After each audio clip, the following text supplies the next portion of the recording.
샬롬, 주님의 이름으로 문안합니다. 벌써 5월이 되어 어린이날을 맞이했는데요. 가족과 함께 좋은 시간을 가지셨는지요? 오늘도 말씀으로 더욱 귀한 교제가 있기 원합니다. 먼저 기도하겠습니다. 주님, 우리 가정에 구원의 큰 은혜를 베풀어 주시니 감사합니다.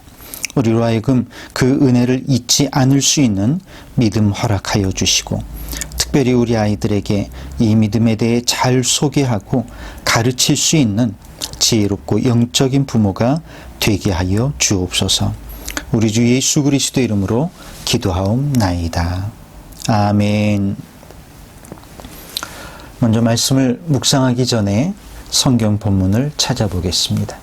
출애굽기 13장 1절부터 10절 말씀입니다. 제가 읽겠습니다. 여호와께서 모세에게 일러 이르시되 이스라엘 자손 중에서 사람이나 짐승을 막론하고 태에서 처음 난 모든 것은 다 거룩히 구별하여 내게 돌리라. 이는 내 것이니라 하시니라.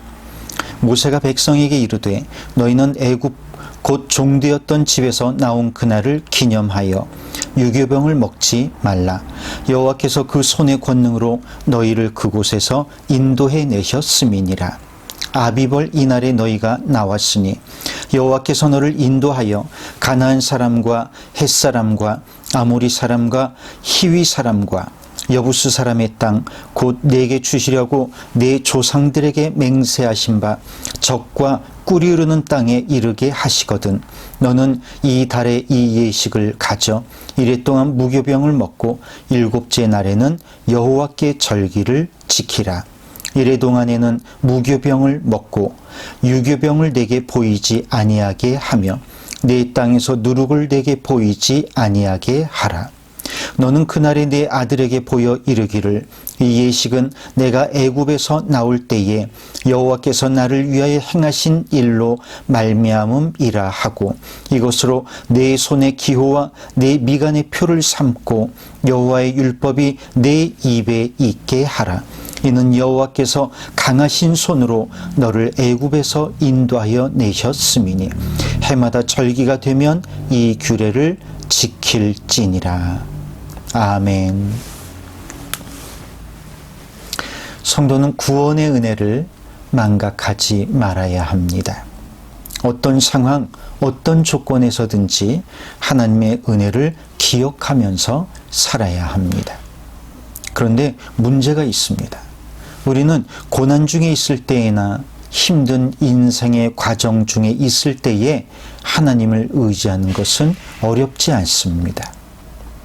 그런데 평안할 때, 모든 것이 좋을 때에도 하나님의 은혜를 망각하지 않고 계속해서 하나님을 기억하고 의지하는 것은 참으로 어려운 일이라는 것입니다. 그 사람의 신앙에 얼마나 진정성이 있느냐 하는 것은 고난의 때보다 평안의 때에 잘 드러나는 법입니다.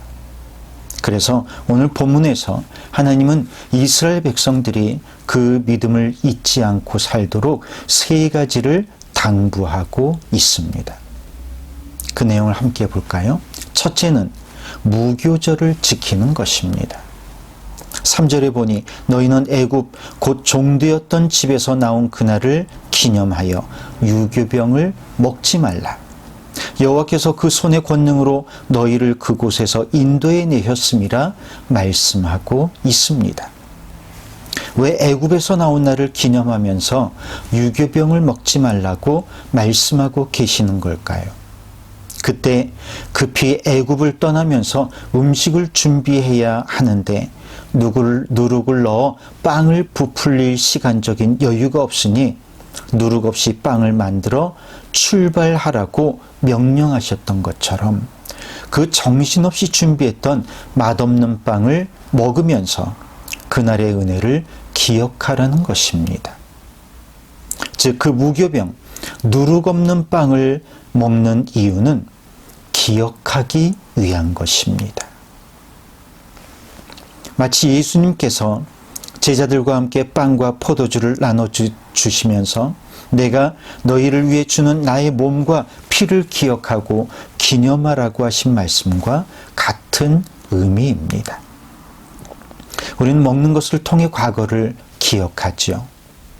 우리가 어렸을 때 먹던 김치 수제비를 잊지 못해 늘 찾아 먹는 것처럼 말이죠. 그러나 그 김치 수제비를 맛있게 먹었던 기억 때문에 먹는 것이 아니라 그 어린 시절의 향수를 기억하기 위해 먹는 것과 같습니다. 우리가 식사할 때마다 기도하는 이유도 여기에 있는 것 같습니다. 우리에게 생명을 주신 하나님을 기억하고 감사하는 마음을 잊지 않기 위한 것입니다. 또한 먹이사슬의 맨 마지막 단계인 우리 소비자들을 위해 일하고 있는 수많은 사람들에 대해 감사하는 마음을 잊지 않기 위한 것입니다. 우리도 음식을 먹을 때마다 혹은 과거에 어떠한 일이 떠오를 때마다 우리를 구원하신 하나님을 기억하는 성도가 되기 원합니다. 둘째, 자녀들에게 하나님께서 행하신 일을 가르치는 것입니다. 사실 어떤 열정이 있는 공동체도 2대 이상을 가는 것은 힘이 들다고 합니다. 어떤 왕조도 500년 넘게 이어지는 일은 흔치 않습니다. 사람이라는 것이 하루만 지나도 어제의 일을 망각하고 사는데 부모에 대해 일어났던 사건을 대대로 기억한다는 것은 정말로 쉽지 않은 일인 것 같습니다. 그래서 하나님께서 제시하시는 방법은 바로 교육에 있습니다. 8절에 보니까 너는 그날에 내 아들에게 보여 이르기를 이 예식은 내가 애굽에서 나올 때에 여호와께서 나를 위하여 행하신 일로 말미암음이라 하고 그랬습니다. 저는 방종환 선생님의 뜻이 참 갸륵하다고 생각합니다. 어린이날을 제정하고 아이들이 그 어린 시절의 순준무구함을 잃지 않도록 해주자고 주장했던 그 방종환 선생님의 뜻은 비록 그의 종교는 천도교였을지라도 어쩌면 그렇게 예수님의 말씀과 그 뜻이 잘 통하는지 모릅니다.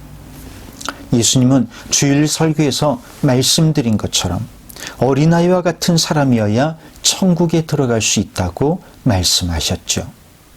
그만큼 어린이는 그 성정이 깨끗하고 하얀 종이와 같습니다.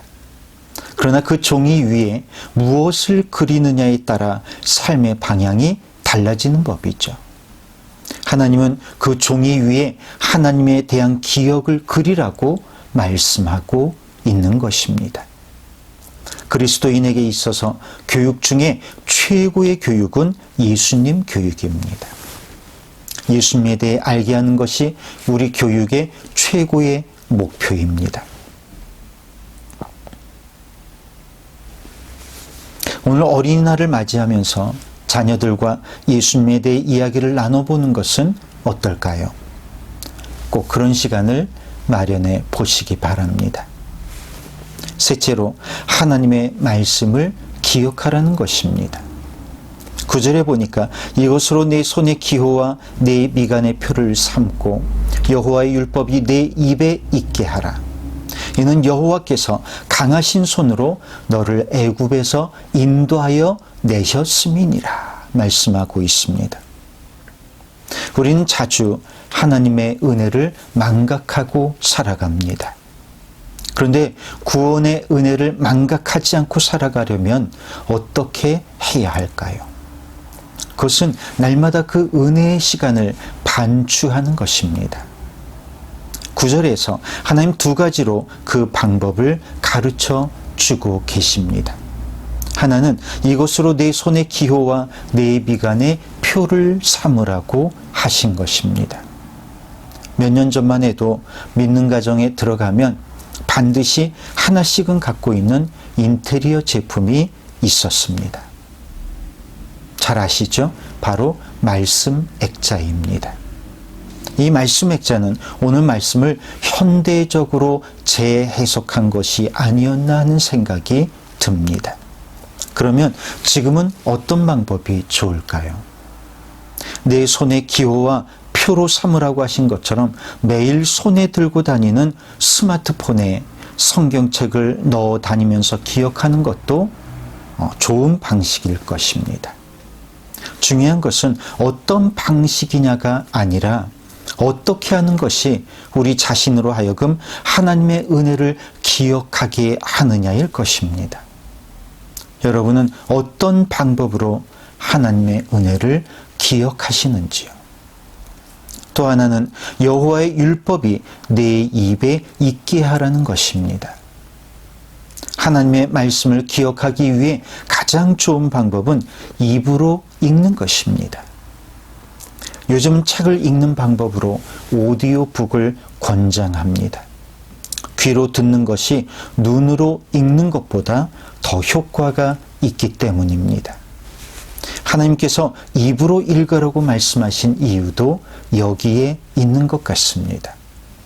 우리 마음에 더 효과적으로 각인시키는 방법으로 하나님의 말씀을 기억하라는 것입니다. 오늘 말씀대로 주님의 은혜를 망각하지 않고 항상 기억할 수 있는 저와 여러분이 되기를 주님의 이름으로 기원합니다. 기도하겠습니다. 주님, 우리로 하여금 주님의 은혜를 망각하지 않도록 날마다 자기 자신을 기억시킬 수 있는 방법을 갖게 하옵소서. 무엇보다 우리에게 주신 가장 귀한 선물인 자녀들에게 하나님의 말씀을 전해주므로 하나님께서 약속하신 놀라운 축복을 기업으로 물려줄 수 있도록 지혜로운 부모가 되게 하여 주옵소서. 우리 주 예수 그리스도 이름으로 기도하옵나이다. 아멘. 네, 이번 주에는 어린이날과 어버이날이 함께 있어서 가족들과 함께 좋은 시간을 가질 수 있는 기회가 되는 것 같습니다.